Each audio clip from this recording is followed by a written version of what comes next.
Hello and welcome. This is rooflemonger, my friends. So EVO 2026 has been happening. Day 1 has concluded. By the time this video is going live, Day 2 will have begun.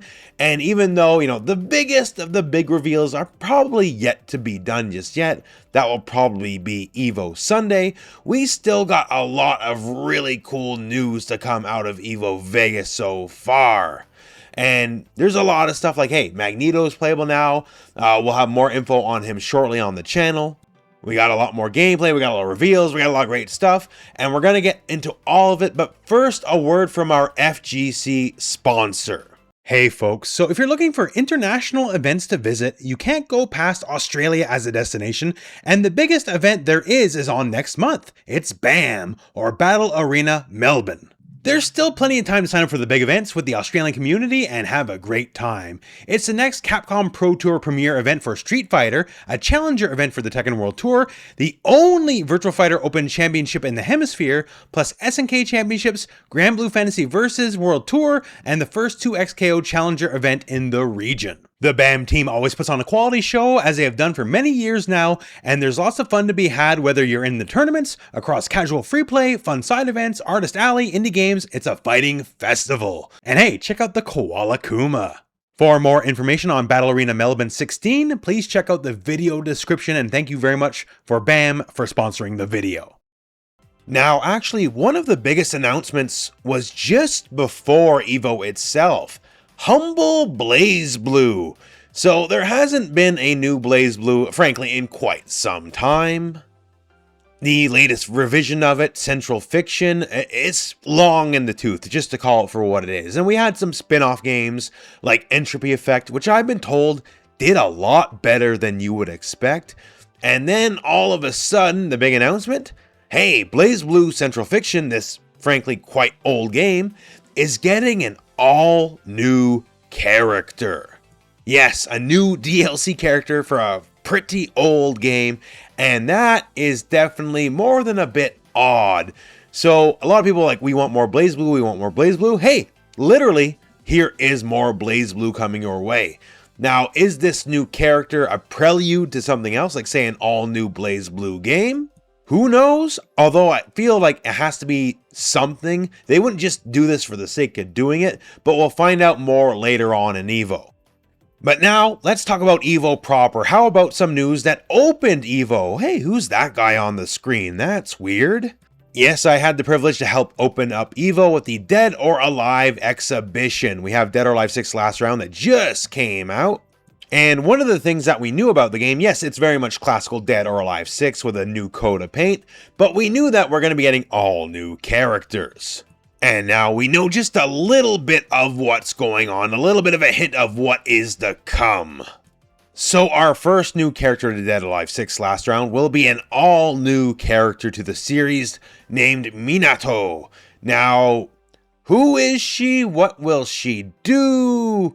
These are very up in the air right now. We know that she's apparently a friend of Nico, who is the new character to Dead or Alive 6. But other than that, details are sparse, maybe later on at EVO or later on just at a later date at a different event. But we do have just the smallest tease of this new character, and that's about it. Fighting style, anything else realistically, we don't know. But besides that, Dead or Alive 6 last round is also gonna have its own esports world tour circuit. So if you are looking to go pro in Dead or Alive, now is very much the time. Now for Dead or Alive, we might not know much of what's going on just yet, but for Avatar Legends, the fighting game, turns out we know a lot now about the DLC. We have the first year of DLC revealed, and the first character will be the beloved Uncle Iroh, which makes sense. Iroh is kind of like the Akuma DLC factor. People will spend money on Iroh, because if you're already going to buy the game, you will buy him as DLC.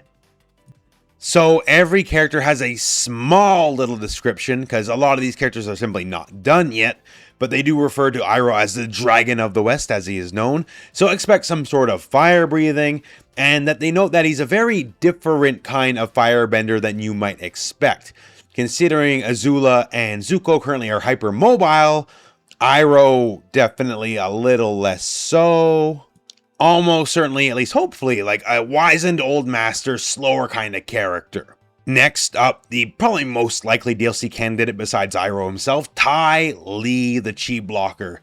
So she's got none of this bending stuff, she's just a pure martial artist, but her martial art takes away your bending. Described as basically an ultra rushdown style of character. Expect her to probably be able to interfere with people's power or just meter generation or something to kind of befit the blocker archetype. Next up, Lin Bei Fong, the daughter of Toph from the Korra show. Very popular character from Korra and my favorite character from Korra, so I'm very happy. If there was anyone from Korra I wanted in, this would be it. Whereas Toph herself is a bit of like a slower bruiser character, Lin Bei Fong is described as someone who will be hyper mobile, using metal bending, a subset of earth bending, and basically using cables to move around the stage and the map. And the final of the planned DLC characters is Bo Lin, Korra's sidekick from the Korra show. So he's an earthbender, a little bit different because he can lava bend, which is a subsect of earthbending. And they also say he's going to have some very unique takes on earthbending itself, and of course, expect some lava bending. So those are the 4 planned characters. There's also a 5th Season 1 DLC character. It's a bit unplanned because it's up to you, the person buying the game. So if you pre-order the game, basically you're going to get a vote. And you get to vote on who that last DLC character will be. Now, no, you can't just vote for anybody. You can't vote for like Sean, Ibuki, or Makoto in the game. They're not allowed to be DLC anywhere. You instead get to vote for one of these 5 characters. Tenzin, the son of Aang. Kuvira, the morally ambiguous earthbender. Amon, the definitely evil bloodbender. King Bumi, Aang's friend. And Asami. And one of these 5 characters will be the final DLC character. Now, none of them have really started any work other than they have some vague ideas how they will play, because, again, this is a true vote. So they're only going to start working on the character once the people have spoken. And I just think that's kind of cool. So if you believe in your character, when you purchase the game, make sure to put in your vote. For my money, you better believe I'm voting for Boomy. But yeah, Avatar just continues to impress, and this is just looking good. Some strong DLC lineups of characters people actually want, and the fact that, you know, the edge case characters people really are wanting, well, one of them can be voted in. Also, some news from just right around EVO is Tekken is getting its own cartoon. Now, the details are very light, other than apparently it'll just debut on Twitter, Instagram, and YouTube. But if you enjoy Tekken at all, hey, enjoy these wacky Tekken-based cartoon characters having some fun adventures. Stay tuned for more on that when there is more info available, but hey, I'll watch it. It's got Kuma in it at a minimum, so that's already a win to me. We also got a look at the latest character in Under Night in Birth 2, that being Zohar. So a very unique character. Has a bit of like a pillar, but the pillar can transform into a lady, almost like a puppet character. And from here, you can set it on the enemy through regular attacks. You can set it on the enemy as in it will hang over their head, almost like Zod and his parasite back in like Injustice 1. And you can just do a lot of weird, aggressive stuff with her. It was stated that the character is not quite just 100% just yet, but you can look forward to her launch sometime in summer later this year.